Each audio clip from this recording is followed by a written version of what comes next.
નમસ્કાર. રાષ્ટ્ર ચિંતન જોગી સાહેબની પાઠશાળામાં આપ સૌનું સ્વાગત છે. ઘણા સમયથી ભૂતપૂર્વ વિદ્યાર્થીઓ અને નાની નાની રીલ્સના માધ્યમથી પણ જે લોકો જોડાય છે એ બધાનો આગ્રહ હતો કે ચાર દિવાલથી બહાર નીકળીને એક મોટા પ્લેટફોર્મ ઉપર પાઠશાળા શરૂ થાય. બાકીની બધી તૈયારીઓ કરી છે, પણ ધીમે ધીમે આ પાઠશાળાને અપગ્રેડ કરીશું. કાયમી દર મંગળવારે ધોરણ 11 નું ગુજરાતી અને દર ગુરુવારે ધોરણ 12 નું ગુજરાતી પાઠ્યક્રમ એ આ ક્રમમાં નિત્યક્રમમાં ચાલશે. દર મંગળવારે ધોરણ 11 નું ગુજરાતી ભણીશું, ગુરુવારે ધોરણ 12 નું ગુજરાતી ભણીશું. હમણાં પ્રથમ ભાષા આપણે ભણવાનું શરૂ કરીએ છીએ. સમય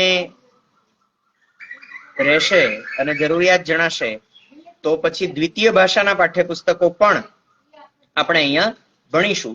સાથે મળીને મોજ આવે એ રીતે માતૃભાષા ભણીશું, કારણ કે માતૃભાષા એ માનું દૂધ છે અને માની છાવમાં માની ગોદમાં એ આનંદથી રહેવાય. ચિંતા કરીને કે પીડા વેઠીને કે પછી ભારણ રાખીને માતૃભાષા ભણાય નહીં. એટલે આજે પહેલા દિવસે આપણી આ પાઠશાળાના પહેલા ક્રમમાં પહેલા વ્યાખ્યાનમાં આપ સૌને વિનંતી છે, અત્યારે જે લોકો લાઈવ જોડાય છે એ પણ, અને ત્યાર પછીથી એક્સક્લુઝિવ આ વિડીયો જે લોકો જોવાના છે એ સૌને મારી પ્રાર્થના છે કે માતૃભાષા મોજથી ભણવાનો વિષય છે, એટલે માત્ર ને માત્ર પરીક્ષાને ધ્યાનમાં રાખીને આપ અહીં ન જોડાવ. પરીક્ષામાં તમને સૌને બહેતર પરિણામ મળશે અને મળે એવી મારી અહીંથી પ્રાર્થના પણ છે અને પ્રયત્ન પણ છે.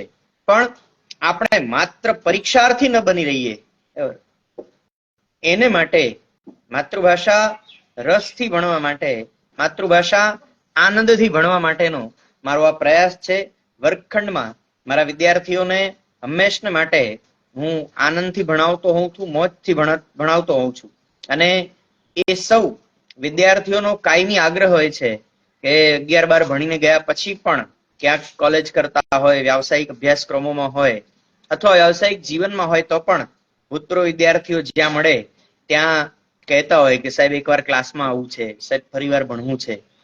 તો જેને જેને ફરીવાર ભણવું છે એને માટે આ તક છે અને આપણે આ વર્ચ્યુઅલ પ્લેટફોર્મનો લાભ લઈએ.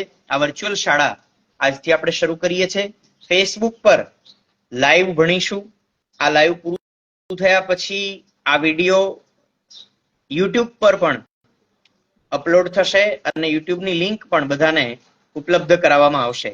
ટૂંક સમયમાં આપણી આ પાઠશાળા એ અપગ્રેડ થવાની છે. યુટ્યુબ ફેસબુક બંનેમાં એક સાથે લાઈવ થઈ શકે. પ્રયત્ન એવો પણ છે કે ઇન્સ્ટામાં પણ લાઈવ ભણી શકાય. એટલે ત્રણેય માધ્યમથી લાઈવ ભણાવવાનો મારો પ્રયત્ન રહેવાનો છે. તો આવો આપણે શરૂ કરીએ ધોરણ 11 નું ગુજરાતી. આમ તો શાળાઓ શરૂ થઈ ગઈ છે. પ્રથમ સત્રનો અભ્યાસક્રમ પણ બધાને શરૂ થઈ ગયો હશે. આપણે આ વર્ચ્યુઅલ પાઠશાળા શરૂ કરવામાં થોડા મોડા છીએ, પણ 2 કલાકનો પૂરતો સમય આપીને આપણે અભ્યાસક્રમને આંબી જઈશું એવી મને શ્રદ્ધા છે, મને વિશ્વાસ પણ છે. એ પ્રકારનું આયોજન પણ છે. તો આવો આપણે શરૂ કરીએ ધોરણ 11 ગુજરાતી પ્રથમ ભાષાનો પહેલો એકમ, નાવિક વળતો બોલ્યો. મધ્યકાળનો એક મજબૂત કવિ, મધ્યકાળનો એક સશક્ત કવિ એટલે કવિ ભાલણ. મૂળ નામ પુરુષોત્તમ ત્રવાડી અને મધ્યકાળના સાહિત્ય ઉપર ખાસો એવો પ્રભાવ આ કવિએ પોતાનો ઉભો કર્યો છે. ખાસ કરીને આખ્યાનના સ્વરૂપને ઘડવામાં આ કવિનું બહુ જ મહત્વનું યોગદાન છે. એટલે આખ્યાનના પિતા તરીકે પણ આ કવિને ઓળખવામાં આવે છે. કવિ ભાલણની આખ્યાન પરની હથોટી, જ્યારે સ્વરૂપ વિનાના આખ્યાન એ લખાતા અને એ આખ્યાનોને ધીમે ધીમે ધીમે ધીમે યોગ્ય આકારમાં ઢાળવાનું શરૂ થયું. મધ્યકાળનો જે એ સમયગાળો છે, અભ્યાસુઓએ જે તારવી કાઢ્યો છે એમાં કવિ ભાલણની રચનાઓમાં આખ્યાનને ચોક્કસ આકાર મળતો દેખાય છે. આખ્યાન એની ચોક્કસ સ્વરૂપ તરફની ગતિ એ ભાલણની રચનાઓમાં આપણને જોવા મળે છે. એ ભાલણનું એક નાનકડું પદ એટલે નાવિક વળતો બોલ્યો. આ રામાયણનો પ્રસંગ છે. વાલ્મીકી રચિત રામાયણમાં કેવટનો પ્રસંગ બહુ અદ્ભુત રીતે લખાયો છે. વાલ્મીકી રામાયણ એ ધર્મ ગ્રંથ છે, એટલે ધર્મને અને ભક્તિને ભરપૂર વર્ણવવાનો પ્રયાસ એ વાલ્મીકીજીએ કર્યો છે. ગોસ્વામી તુલસીદાસજી રચિત રામચરિત માનસમાં પણ આ બધા પ્રસંગો એ ગોસ્વામી તુલસીદાસજીએ જે લખ્યા છે એ રસપૂર્વક અને ભક્તિભાવપૂર્વક લખ્યા છે. મધ્યકાળનું આપણું સાહિત્ય છે એ ભક્તિભાવપૂર્ણ સાહિત્ય છે. મધ્યકાળનું જે સાહિત્ય છે એ ભક્તિયુગનું સાહિત્ય છે. એટલે મોટે ભાગે મધ્યકાળની રચનાઓમાં એ આપણને ધર્મનો અને ધર્મગ્રંથનો પડછાયો ચોક્કસ દેખાય છે. ભાલણ પણ મધ્યકાળના સર્જક છે, એટલે એમની કવિતાઓ, એમની રચનાઓમાં પણ ભક્તિયુગનો પડઘો છે. પણ ભાલણનું પોતાનું કવિ ક્યાં દેખાય છે? ભાલણનું પોતાનો અવાજ એ ક્યાં મુખરિત થાય છે એ આપણે આ નાનકડા પદથી પણ સમજી શકીએ કે કોઈ પ્રસ્તાવના વિના પદ સીધું શરૂ થઈ જાય. નાવિક વળતો બોલ્યો ત્યાંથી આ પદ શરૂ થાય છે. પણ એ પદની ભૂમિકા આપણે સમજીએ કે વાલ્મીકીજી રચિત રામાયણમાં કે ગોસ્વામી તુલસીદાસજી રચિત રામચરિત માનસમાં આ પ્રસંગ જે રીતે લખાયો છે એનાથી થોડા જુદા ચાલીને પ્રસંગને થોડા પોતાના કલ્પનાના રંગો ભરી અને એ ભાલણ આપણી સમક્ષ રજૂ કરે છે. અહીં એવી કલ્પના છે, અહીં એ પ્રકારે આ પ્રસંગને વર્ણવવામાં આવ્યો છે કે ભગવાન રામ સાથે જાનકીજી, લક્ષ્મણ અને મહર્ષિ વિશ્વામિત્ર આટલા લોકો એ કેવટ પાસે પહોંચે છે. અને કદાચ આપણે એવી કલ્પના કરીએ કે લક્ષ્મણ અથવા વિશ્વામિત્રએ એ કેવટ પાસે પ્રસ્તાવ મૂક્યો છે કે અમારે સામે કાંઠે જવું છે તો અમને લઈ જા. સાવ સહજ માનવ સહજ સંવેદનાઓથી આ કવિતા શરૂ થાય છે અને એ કવિતા છેક આધ્યાત્મિકતાના શિખર સુધી પહોંચે છે. એને આ સરળતાથી સર્વ સુધી, સ્વથી સર્વસ્વ સુધી, ઈશ્વર સુધીની યાત્રા એ આપણે આ ભાલણના શબ્દોમાં માણવાનો પ્રયત્ન કરીએ. વિશ્વામિત્રએ મૂકેલો પ્રસ્તાવ કે ભાઈ અમારે સામે કાંઠે જવું છે તું અમને લઈ જા, અને કેવટ બહુ સહજ વાતચીતમાં ઇનકાર કરે છે કે લક્ષ્મણજીને લઈ જઈશ, સીતાને લઈ જઈશ, તમે પણ બેસો મહારાજ, પણ હું રામને લઈ જવાનો નથી. હવે રામ એટલે અયોધ્યાના રાજકુમાર, અયોધ્યાના રાજા દશરથના જ્યેષ્ઠ પુત્ર, એટલે ભાવિ રાજા પણ ખરા. અને અયોધ્યામાં તો ઘોષણા પણ થઈ હતી કે ભગવાન રામનો રાજ્યાભિષેક થવાનો છે. એટલે આમ તો જેના રાજ્યાભિષેકની ઘોષણા થઈ ચૂકી છે એ પદનામિત રાજા પણ છે. તો એ પદનામિત રાજાને પોતાની હોડીમાં બેસાડવાની ના પાડે તો સ્વાભાવિક છે આપણા જેવો ઉતાવળીઓ કોઈ હોય તો આપણે તો સીધા લડી બેસીએ, ના શેનો પાડે, તારી હોડીમાં ના કેમ બેસાડે, તારી તાકાત કેવી રીતે થાય, તું હિંમત કેવી રીતે કરી શકે ના પાડવાની. પણ અહીંયા વિશ્વામિત્ર એવી કોઈ ઉતાવળ કરતા નથી કે રામ પણ એવી કોઈ ઉતાવળ નથી કરતા, તું શેનો ના પાડે, તારી ના પાડવાની હિંમત કેમ ચાલે, એવું કઈ નહીં. એકદમ ધીરજથી અને સંયમથી એને સાંભળે છે. શ્રીમદ ભગવદ્ ગીતામાં જેમ શરૂઆતના 2.5 અધ્યાય સુધી ભગવાન કૃષ્ણએ એ અર્જુનને સાંભળ્યા કર્યો છે, એને ખાલી થવા દીધો છે, એમ અહીંયા પણ વિશ્વામિત્ર અને રામ એ કેવટને સાંભળે છે. કેવટ બહુ જ ધીરજથી અને બહુ સહજતાથી કહે છે. કેવટ વળતો બોલ્યો, વિશ્વામિત્રએ પ્રસ્તાવ મૂક્યો અને કેવટ વળતો બોલ્યો કે સાંભળો મારા સ્વામ. એને હાથ જોડીને વિનમ્રતાથી કહ્યું કે હે સ્વામી તમે સાંભળો. હવે એનો પ્રસ્તાવ શું હતો?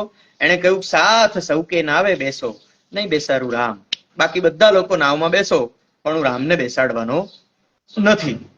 હવે રામને બેસાડવાની ના પાડે આ તો અજુકતી વાત થઈ કે લક્ષ્મણને બેસાડું, સીતાજીને બેસાડું, વિશ્વામિત્રને પણ લઈ જવું, કદાચ બીજું કોઈ આવે તો બધાને લઈ જવું, પણ મારે રામને બેસાડવાના થતા નથી. હવે રામને નહીં બેસાડવા પાછળ એનો જે તર્ક છે એ અદ્ભુત છે. એના તર્કમાં શ્રદ્ધા છે, એના તર્કમાં ભક્તિ છે, એના તર્કમાં અજ્ઞાન કરતા વિશેષ ભક્તિ દેખાય છે.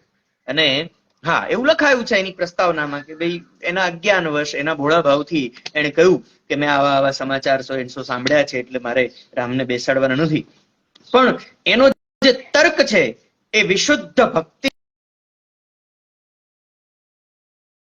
એને બહુ જ સહજતાથી, જરાય ડર્યા વિના, જરાય ગભરાયા વિના એને કહી દીધું કે વાર્તા મેં સાંભળી છે, ચરણ રેણથી અપાર, અહલ્યા ત્યાં સ્ત્રી થઈ, પાષાણ ફીટી નાર.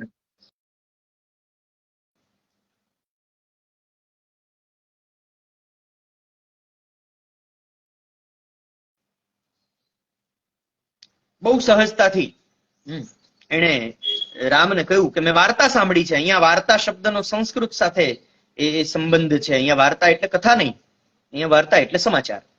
તો સંસ્કૃતમાં વાર્તા શબ્દનો અર્થ સમાચાર છે. એટલે કેવટ કે છે મેં સમાચાર સાંભળ્યા છે.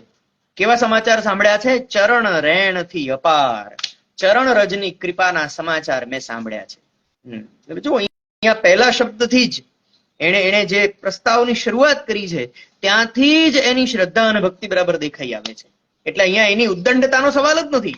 એને ના પાડી કે એને તિરસ્કાર કર્યો એવો પ્રશ્ન જ ઉભો નથી થતો. એને ના ચોક્કસ પાડી છે રામને, પણ એ નામાં તિરસ્કાર નથી, એ નામાં શ્રદ્ધા અને ભક્તિ છે. એને કહ્યું વાર્તા મેં સાંભળી છે, ચરણ રેણથી અપાર, તમારી ચરણ રજની કૃપાની મેં વાર્તા સાંભળી છે, મને સમાચાર મળ્યા છે. કેવા સમાચાર મળ્યા? કે અહલ્યા તા સ્ત્રી થઈ, પાષાણ ફીટી નાર. અહલ્યા જે હતી એ સ્ત્રી થઈ ગઈ, પાષાણ ફીટી નાર. પાષાણ હતી, એક પથ્થર હતો, એના ઉપર તમે પગ મૂક્યો અને એ સ્ત્રી થઈ ગઈ છે. આવા સમાચાર મેં સાંભળ્યા છે. હવે ઘોડો નાવિક એની પાસે સમાચાર એટલા જ પહોંચ્યા. હવે આમાં બે બાબતો આપણે સમજવાની રહી કે રામાયણ કાળ બરાબર એટલે કે ત્રેતાયુગ, એ સમયનું એ સંદેશા વ્યવહારનું માધ્યમ કેટલું મજબૂત, અથવા આજની ભાષામાં કહીએ તો એ વખતનું વોટ્સએપ કે ફેસબુક કેટલું મજબૂત, કે રામ હજી તો વનગમન કરતા કરતા ત્યાં પહોંચ્યા છે, તો આગળ જ્યાં જે ઘટના બની હતી એ રામ પહોંચે એ પહેલા એ સમાચાર કેવટ સુધી પહોંચી ગયા. રામ પગપાળા આવતા હતા અને રામ, લક્ષ્મણ અને જાનકી પગપાળા પહોંચે ત્યાં સુધીમાં એ સમાચાર ત્યાં પહોંચી ગયા કે ગૌતમ ઋષિના આશ્રમમાં એવી એક ઘટના બની છે કે એક કાળો પથ્થર હતો મોટો, એના ઉપર ભગવાન રામે પગ મૂક્યો અને એ પથ્થરમાંથી સ્ત્રી બની ગઈ અને એનું નામ અહલ્યા છે. એ સમાચાર અહીંયા કેવટ સુધી પહોંચ્યા છે. એટલે એ સમયનું સોશિયલ મીડિયા કેટલું મજબૂત છે. આજની જેમ ઇન્ટરનેટ નહીં, મોબાઈલ નહીં, ટેલિફોન નહીં, ટીવી નહીં, પણ માધ્યમ કેટલું મજબૂત કે જે સમાચાર પહોંચ્યા એ પાક્કા પહોંચ્યા, જે સમાચાર પહોંચ્યા એ સાચા પહોંચ્યા. અને એને બહુ જ મજબૂતીથી કહ્યું કે અહલ્યા ત્યાં સ્ત્રી થઈ, પાષાણ ફીટી નાર. પણ હવે એના સુધી જે સમાચાર પહોંચ્યા હતા એ અધૂરા પહોંચ્યા હતા. એને સમાચાર એટલા જ મળ્યા હતા કે એક પથ્થર હતો અને એના ઉપર ભગવાન રામે પગ મૂક્યો અને એ સ્ત્રી થઈ. હવે એ શા માટે થઈ અને એ શાપ શા માટે માં અહલ્યાને હતો એ એને સમાચાર મળ્યા નહોતા. ગૌતમ ઋષિના સ્વરૂપે ઇન્દ્રએ આવી અને અહલ્યા દેવી સાથે શરીર સુખ માણ્યું અને પછી જ્યારે વનમાંથી ગૌતમ ઋષિ પરત પધાર્યા ત્યારે અહલ્યાનું બદલાયેલું સ્વરૂપ જોઈ અને એમને તપશ્ચર્યા, એમને આંખ બંધ કરી ધ્યાન ધરી અને સત્ય જાણી લીધું, સત્ય પામી લીધું. અને પછી દેવી અહલ્યાને શાપ આપ્યો કે જા તું પથ્થર થઈ જા. દેવી અહલ્યા ખૂબ કરગર્યા અને પછી ખૂબ પ્રાર્થનાને અંતે ગૌતમ ઋષિએ એ શાપનું નિવારણ એવું કર્યું કે ભગવાન રામ સ્વરૂપે જ્યારે ભગવાન વિષ્ણુ અવતાર લેશે અને એ તમારો ચરણ સ્પર્શ કરશે ત્યારે એ તમે દોષમાંથી મુક્ત થશો, આ શાપમાંથી મુક્ત થશો અને વળી પાછા તમે સ્ત્રી શરીરને પ્રાપ્ત કરશો. આ ઘટનાની કેવટને જાણ નથી. અહીંયા વાલ્મીકી રચિત રામાયણ અને રામચરિત માનસમાં એક ઘટનાનો જે ઉલ્લેખ છે એનો પણ મારે અહીંયા તમને ઉલ્લેખ કરવો છે કે જ્યારે દેવી અહિલ્યાને ચરણ સ્પર્શ કરીને શાપ મુક્ત કર્યા અને માં અહિલ્યા આંખમાં આંસુ સાથે એ પોતાની સ્થિતિ પર જ્યાં હતા ત્યાંથી ઉભા થયા ત્યારે ભગવાન રામ માં અહિલ્યાને પગે લાગ્યા છે. વાલ્મીકી રામાયણમાં પણ આનો ઉલ્લેખ છે. ભગવાન રામ કહે છે, હે માં, તમે કોઈ પણ સ્વરૂપે પૂજનીય છો, એટલે તમારા શાપના નિવારણ માટે મારે તમને ચરણ સ્પર્શ કરવો પડ્યો, એ પણ મને યોગ્ય કે ઉચિત લાગ્યું નથી, એટલે એ ચરણના સ્પર્શ માટે તમે મને ક્ષમા કરો. આ હતું ભગવાન રામનું સ્ત્રી દાક્ષિણ્ય. એટલા માટે ભગવાન રામને આપણે મર્યાદા પુરુષોત્તમ કહીએ છીએ. આ હતું ભગવાન રામનો સ્ત્રીઓ પ્રત્યેનો આદર. એટલે પછીથી રામાયણમાં જે કંઈ પણ ઉમેરણ કરવામાં આવ્યા અને રામના વ્યક્તિત્વને કે રામના ચરિત્રને એ દાગ લગાડવાના પ્રયત્નો કરવામાં આવ્યા એ બરાબર સમજી શકાય એવા છે. એના વિશે પણ આપણે ક્યારેક આપણી આ પાઠશાળામાં વાત કરીશું. આપણે કવિતા તરફ પાછા ફરીએ. કેવટ સુધી જે સમાચાર પહોંચ્યા છે એટલા છે કે દેવી અહિલ્યાને એ એક પથ્થર ઉપર ભગવાન રામે પગ મૂક્યો, એ ચરણરજ ત્યાં અડી અને એ સ્ત્રી થઈ ગઈ. એ પાષાણ માંથી સ્ત્રી થઈ, પથ્થરમાંથી સ્ત્રી થઈ. એટલે હવે ભગવાન મને ચિંતા મારી હોળીની છે. એટલે આગળની કડીમાં કેવટ કે છે આજીવિકા મારી એ છે, જુઓ મન વિવેક. એ ખોટી દલીલો નથી કરતો, એ બહુ જ વિનમ્રતાથી કે છે તમારા મનમાં વિવેક લાવી તમે જુઓ, તમે વિચારો. આ હોડી છે ને મારી આજીવિકા છે, જે કંઈ ગણો એક જ છે, એકમેવ વ્યવસાય મારો આ છે કે હોડી છે એ આ કાંઠેથી પેલા કાંઠે હું યાત્રાળુઓને લઈ જાઉં છું. એ ઉતરાઈ જે કંઈ આવે છે એમાંથી મારા જીવનનું ગુજરાન ચાલે છે. અને એ હોડી છે સ્ત્રી થાતા વાર ન લાગે, કાષ્ઠ પાષાણ એક. હવે લાકડાના જે ગુણધર્મો છે એ જ પથ્થરના છે. એટલે પથ્થર ઉપર તમારા ચરણની રજ પડી અને એ સ્ત્રી થઈ ગઈ તો મારી હોડી લાકડાની છે, એના ઉપર તમે પગ મૂકશો ને એને સ્ત્રી થતા વાર લાગશે નહીં. એટલે એક સમસ્યા તો એ થવાની કે મારી આજીવિકા ભાંગી જશે. પછી મારે કમાવાનું શું, મારે પછી ખાવાનું શું? મારો તો બાપ દાદાનો આ વ્યવસાય છે, હું તો હોડી ચલાવીને જીવન ગુજરાન ચલાવું છું. એ હોડી જ જો સ્ત્રી થઈ જાય તો પાછી બે સમસ્યાઓ ઊભી થાય. એક તો મારી આજીવિકા ભાંગે, આજીવિકા ભાંગે મારી. એક સ્ત્રી છે ઘેર, બીજી સમસ્યા એ કે એક પત્ની પણ છે ઘેર. હવે આ તમે હોડીમાંથી સ્ત્રી બનાવી દો તો આ બીજી સ્ત્રી થઈ જાય તો એ બે મળીને શું જમે? શી કરવી તા પેર. હવે બે મળીને મારે શું જમાડવું? અહીંયા બે મળીને શું જમે? એમાં એક બીજી ચિંતા એ પણ છે કે ખાલી બે ટંકના રોટલાનો સવાલ નથી. ઘરે પત્ની હોય તો એ પત્નીના તો 18 પ્રકારના ખર્ચા હોય ને. એના શ્રૃંગારનો ખર્ચ, એને ખાવા પીવાનો ખર્ચ, એના હરવા ફરવાનો ખર્ચ, એને સિનેમા જોવા જવું હોય, એને મોબાઈલ પણ અલગથી લઈ દેવો પડે. એટલે પત્નીના ખર્ચ તો કેટલા બધા હોય. એટલે એને પાણીપુરી ખાવી હોય પછી આજના પરિપ્રેક્ષ્યમાં વિચાર કરીએ તો. એટલે કેવટને આ બધી ચિંતા છે અને કેવટની ચિંતા વાજબી છે કે સાહેબ આવક બંધ થઈ જાય, હોડીની સ્ત્રી થઈ જાય એટલે હવે નવી હોડી લેવાના તો એની પાસે પૈસા ક્યાંથી બચવાના? અને એક સ્ત્રી છે, એક સ્ત્રીના ખર્ચા આમાંથી માંડ માંડ નીકળે છે અને બીજી સ્ત્રી ઘરે લઈ જશે. હવે એ સ્ત્રીએ પોતાની જવાબદારી બને ને, પોતાની હોડીમાંથી સ્ત્રી થઈ તો એની જવાબદારી બને તો એને એના ઘરે જ લઈ જવી પડે. એટલે બે સ્ત્રી ઘરે થાય, બે પત્ની થાય તો બે પત્નીના ખર્ચા ડબલ થઈ જાય, આવક શૂન્ય થઈ જાય ને ખર્ચ ડબલ થઈ જાય. બરાબર, તો શું કરવું? પછી તો દેવામાં જતું રહેવાય અને પછી ઉછી પાછી ના ક્યાં સુધી માંગવા? ઘર સંસાર ચલાવવા માટે પછી બીજું કંઈક કમાવાનું વ્યવસાય ગોતવો પડે. એટલે ભગવાન આ તો તમે મુશ્કેલી વાળો પ્રશ્ન કરો છો, એટલે હું મારા રામને એમાં બેસાડવાનો નથી. તમારા ચરણની રજ છે એ અડશે એટલે મને ખબર છે કે લાકડું ને પથ્થર બે એક જ છે. એટલે એમાં જેમ પથ્થરમાંથી સ્ત્રી થઈ એમ હોડીમાંથી સ્ત્રી થતા વાર લાગશે નહીં. એટલે શી કરું ત્યાં પેર, મારે શી પહેરવી કરવી? હવે જુઓ, મધ્યકાળની કવિતાઓમાં હિન્દી ભાષાનો સ્પર્શ ક્યાંક ક્યાંક જોવા મળે છે. એ અહીંયા પેર શબ્દમાં હિન્દી શબ્દ છે પહેરવી. પહેરવીનો હિન્દીમાં એક અર્થ બચાવ કરવો કે દલીલો કરવી એવો પણ છે. પણ અહીંયા આપણે પ્રસંગોપાત જે અર્થ લેવાનો છે એ છે તૈયારી કરવી કે વ્યવસ્થા કરવી. શી કરવી ત્યાં પેર. હવે એક પત્ની છે ઘરે, એની વ્યવસ્થાઓ કરવી અઘરી પડે છે, એના ખર્ચ કાઢવા અઘરા પડે છે. તો આ બીજી જે સ્ત્રી આવશે એ બંને મળીને શું જમશે, એ બંનેના ખર્ચની હું શું વ્યવસ્થા કરીશ? આ પ્રકારની ચિંતા વ્યક્ત કરવા માટે ઉપર જે ઘેર શબ્દ લખાયો એની સાથે એ પ્રાસ મેળવવા માટે હિન્દીમાંથી પેર શબ્દ એ ઉદ્ધૃત કરવામાં આવ્યો છે. આ કવિની સૂઝ સમજ અને કવિની અન્ય ભાષાઓ સાથેનો સંયોગ, અન્ય ભાષાઓ પ્રત્યેનો એનો અભ્યાસપૂર્વક દૃષ્ટિ અહીંયા બરાબર દેખાય છે. મધ્યકાળના કવિઓમાં સંસ્કૃત અને હિન્દી સાથેનો જે લગાવ, જે સ્પર્શ આપણને દેખાય છે એ કવિ ભાલણમાં પણ અહીંયા દેખાય છે. હવે કેવટે તો પોતાની મૂંઝવણ હતી એ કહી દીધી. હવે બરાબર સમજજો, ઋષિ વિશ્વામિત્ર એ સમયના સર્વશ્રેષ્ઠ ઋષિઓમાંના એક, સૌથી તાકતવર ઋષિઓમાંના એક, દુનિયાભરના રાજાઓ જેમના ચરણમાં વંદન કરતા એવા ઋષિઓ, એટલે કેટલા જ્ઞાની, જે રામના પણ ગુરુ બને એ કેટલા જ્ઞાની, એવા વિશ્વામિત્ર સામે ઉભા છે.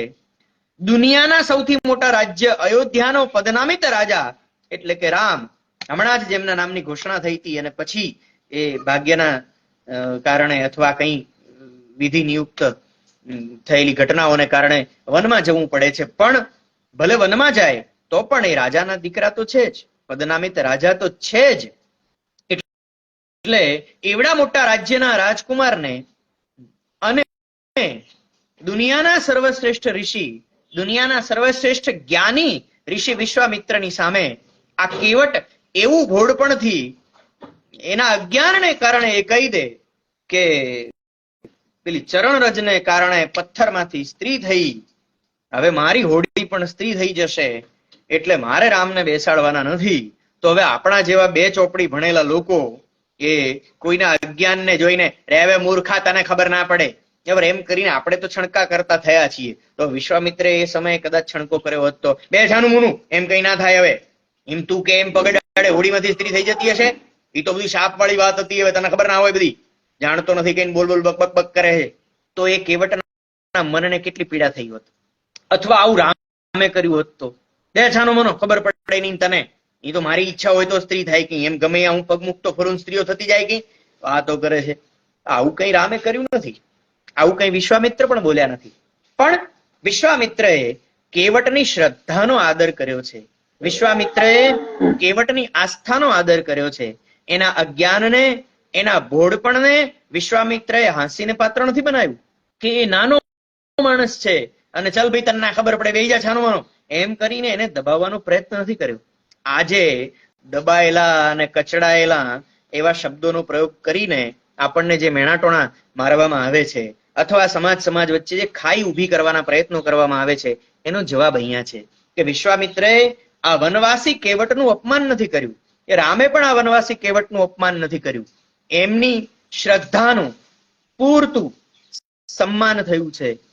કેવટને જે સમાચાર મળ્યા હતા અને એ સમાચારને આધારે એણે જે ધારણા બાંધી હતી અને એ ધારણામાં જે શ્રદ્ધા હતી, એ ધારણામાં જે આસ્થા હતી, ભગવાન રામની ચરણરજનો પ્રભાવ કેવો છે એ જે એની માન્યતા હતી, એનો સંપૂર્ણ આદર કરીને હસીને વિશ્વામિત્ર બોલ્યા, હસીને કહ્યું કે ચરણ રેણે સ્ત્રી થાય ને, ચરણની રજ અડે તો સ્ત્રી થાય ને, તો હવે તું એક રસ્તો કર, ચરણ રજ જ નથી રહેવા દેવી આપણે. તે માટે ગંગાજળ લઈને પખાલો હરિ પાય. અહીંયા હરિ શબ્દ પહેલી વખત ઉપરની 4 કડીઓમાં પહેલી વખત હરિ શબ્દનો પ્રયોગ થાય છે. અહીંયા વિશ્વામિત્ર ઉપાય બતાવે છે કે ગંગાજળ લઈ અને તું હરિના પગ ધોઈ નાખ, ચરણ રજ જતી રહે, ન રહેગા બાંસ ન બજેગી બાંસુરી. એટલે ચરણ રજ જ જતી રહે તો તારી હોડી સ્ત્રી થવાનો પ્રશ્ન જ ના રહે. એટલે બરાબર અહીંયા સમજજો કે કેવટના મનમાં જે ભાવ હતો કે મારે રામની પૂજા કરવી છે, મારે રામની આરાધના કરવી છે, એ ભાવનો પણ આદર થયો. કેવટના મનમાં એના અજ્ઞાનને કારણે અથવા એને અધૂરા મળેલા સમાચારને કારણે જે મૂંઝવણ હતી એનું પણ સમાધાન થયું. અને પ્રભુ શ્રી રામ તો મર્યાદા પુરુષોત્તમ છે, પરમ કૃપાલુ છે, એમને માટે અહીંયા શબ્દ પ્રયોગ થયો હરિ. અહીંયા હરિ એટલે અજ્ઞાનતાને હરણ કરવા વાળા, હરિ એટલે અજ્ઞાન રૂપી અંધકારને દૂર કરવા વાળા, હરિ એટલે સમસ્ત મૂંઝવણોને, સમસ્ત સમસ્યાઓને દૂર કરવા વાળા, જગત આખાના અજ્ઞાનને, જગત આખાના અંધકારને દૂર કરવા વાળા ભગવાનને હરિ નામથી પહેલી વાર સંબોધવામાં આવ્યા છે. કારણ કે સમસ્યાઓનું હરણ કરનાર એટલે હરિ, મૂંઝવણનું હરણ કરનાર એટલે હરિ, અજ્ઞાનનું હરણ કરનાર એટલે હરિ, અંધકારનું હરણ કરનાર એટલે હરિ. એ અર્થમાં અહીંયા હરિ શબ્દનો પ્રયોગ એ સૌથી પહેલો વહેલો કરવામાં આવ્યો છે. આ શબ્દના પ્રયોગથી અહીંયા કવિ ભાલણની શબ્દ સૂઝ અને કવિ ભાલણની વિશિષ્ટ પ્રયુક્તિઓ પણ આપણને બરાબર અહીંયા સમજાય છે. હસીને વિશ્વામિત્ર બોલ્યા, ચરણ રેણે સ્ત્રી થાય, તે માટે ગંગાજળ લઈને પખાલો હરિપાય. તું ગંગાજળ લઈને ભગવાનના પગ પખાલી નાખ, એટલે અહીંયા તારી સમસ્યાનું સમાધાન થઈ જશે. અને વિશ્વામિત્રએ સૂચવેલા ઉપાયને પણ રામ સ્વીકારે છે. કેમ? કારણ કે પછીની આ છેલ્લી કડીમાં લખાયું, હસીને હરિ હેઠા બેઠા. હસીને હેઠા શું કામ બેઠા? તમે જુઓ આખા કાવ્યમાં રામનો ક્યાંય સંવાદ જ નથી, રામ ક્યાંય કશું બોલતા જ નથી. કેવટે કહ્યું શરૂઆતમાં કે સાત સૌ કે નાવે બેસો નહીં બેસારું રામ, રામ સિવાય બધા બેસી જાઓ નાવમાં. તો રામ ત્યાં કશું બોલતા નથી. કેવટની આખી સમસ્યા સાંભળીને પણ રામ કશું બોલતા નથી. વિશ્વામિત્રએ ઉપાય બતાવ્યો કે ચરણ રથથી સ્ત્રી થાય છે ને, ચાલ તું ગંગાજળ લઈ આવ અને ભગવાનના પગ ધોઈ નાખ. તો ત્યારે પણ ભગવાન કઈ બોલતા નથી. નહીતર તો ભાઈ આવડા મોટા રાજ્યનો રાજકુંવર છે, અને આવડું મોટું રાજ્ય અયોધ્યા એમ કહીએ છીએ ત્યારે ત્રેતાયુગનું અયોધ્યા એટલે લગભગ 70% દુનિયાનું એમ્પાયર, અને એવડા મોટા રાજ્યનો રાજકુંવર. તો એ તો ગુરુજીને કહી દે ને શાંતિ રાખો, હવે એવું કઈ હોતું હશે? તમે હું એની હા મિલાવતા થઈ ગયા? ના પાડો એને, સમજાવો એને કે સાચું આવું છે. એ તો હલ્યાને શાપ લાગ્યો હતો એટલે એનું નિવારણ કરવા મારે પગ અડાડવો પડ્યો હતો. તમે હું એની હા મિલાવતા થઈ ગયા? આવું ના ચાલે. આવું કઈ રામ બોલ્યા નથી. કારણ કે રામે અહીંયા પોતાની ગુરુ ભક્તિ પણ બતાવી, વડીલોના આદરનો ભાવ પણ બતાવ્યો, અને કેવટની આસ્થાનો આદર પણ ભગવાન રામે કર્યો છે.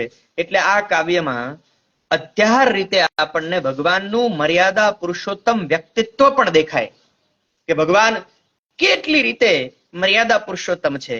કે કેવટે સિદ્ધિ ના પાડીને જેવા આઈને ઉભા રહે એવા તરત ના હું રામને નહીં બેસાડું. તો હવે આપણા જેવો 2-5 વીઘાનો ધરણી હોય તો ઉછળી પડે, હું તને આમ કરી નાખીશ ને, હું તને જોઈ લઈશ ને, ફલાણું કરી લઈશ ને, ઠેકણું કરી લઈશ ને. પણ રામે એવું નહીં કર્યું. રામે બહુ જ ધીરજથી એને સાંભળ્યો છે, સંયમથી સાંભળ્યો છે, મર્યાદાથી કેવટને સાંભળ્યો. અને પછી ગુરુ વિશ્વામિત્રએ ઉપાય બતાવ્યો.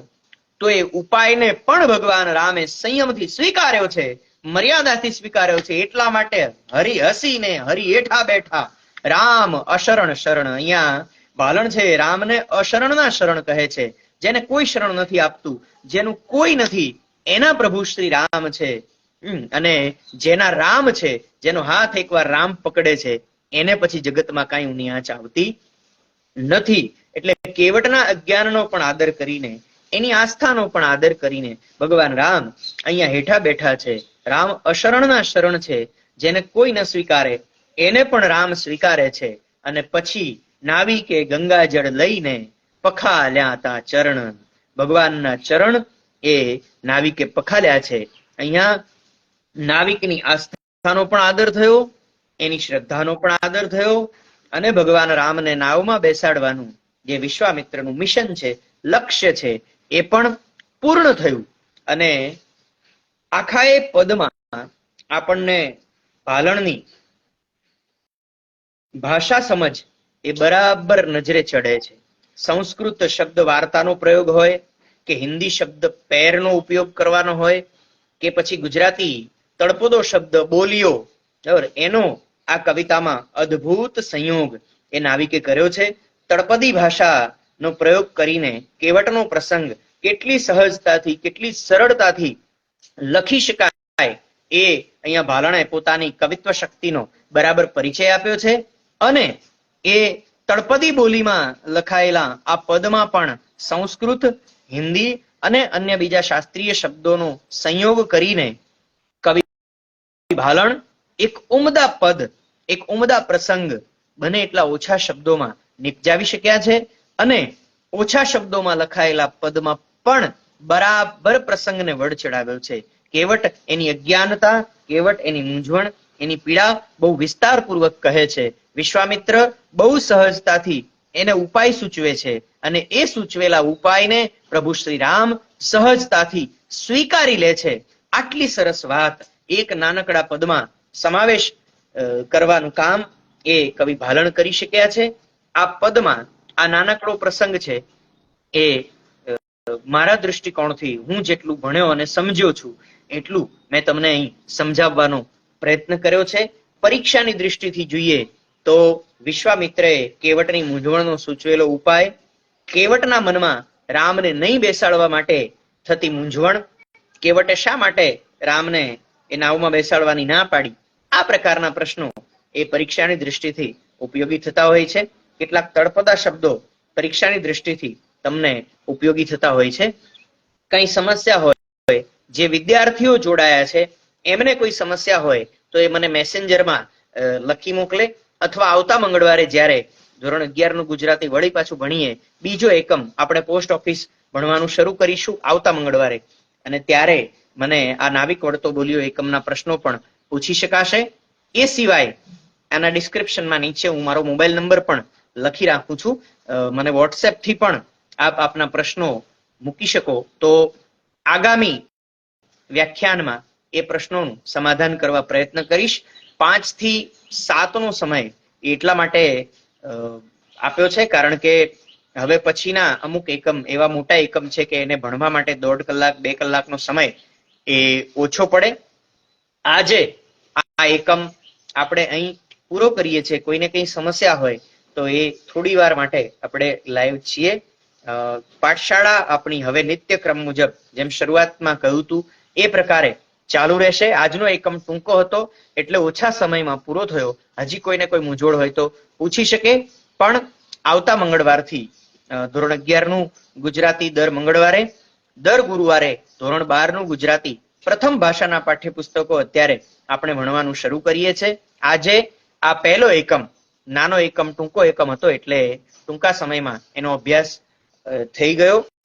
હવે પછીના લેક્ચર્સથી પૂરો સમય 1.5 કલાક 2 કલાક આપણે ભણવાનો પ્રયત્ન કરીશું અને વધારે મૂંઝવણ હશે તો વધારે સમય પણ આપવાનો પ્રયત્ન કરીશ. અત્યારે રાષ્ટ્રચિંતન જોગી સાહેબની પાઠશાળામાં મને આપની વચ્ચેથી રજા આપશો. નમસ્કાર.